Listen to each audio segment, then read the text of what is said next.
Yeah, good evening. Yeah, absolutely ecstatic and a huge sense of relief that the fears of the Board of Trustees have been allayed and we've been able to become part of the northwest region of UK together with our fellow overseas territory regions. So, I mean, what exactly was at stake here? It was basically just being cut off from the organisation entirely. Yeah, pretty much. It was a shutting down of operations, as has happened of the wider British Girlguiding overseas operations. But for the overseas territories, and certainly in the case of Gibraltar, we are charities all in our own rights with our own constitutions. So worst case scenario would have continued, and those were our plans, to continue to guide as independent units, potentially and perhaps in the future joining the World Association of Girlguiding and Girl Scouting. That has a very long process in itself.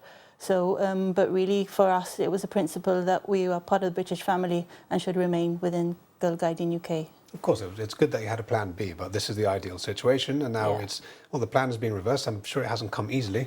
We saw some very passionate defences of the overseas territories in Parliament, and well, your submission was read out. So what exactly went into reversing this decision? It's been a very long year, 12 months. A lot of people have been involved behind the scenes. We've had very solid support from our Governor, from our Chief Minister, all the ministers, our Gibraltar House representatives in London, Speaker of the House of Lords and commissioners, members, all throughout Girlguiding UK who have really been supporting us, lobbying at every opportunity. Really just trying to understand the logic of the situation and really to give those reassurances to the Girlguiding Board of Trustees that we are a safe and a viable operation for girlguiding. Of course. And what was the reaction like? What was the reaction been from the community? Well, today's been great. There's been, when the news came out at 1 o'clock, I've been overwhelmed by the number of messages of support and congratulations, both locally and abroad. And really looking forward to working together with a new team at North West England and building new relationships and really getting back down to business. You say North West England. I mean, the south of England would have been slightly closer. Why have we gone with the North West?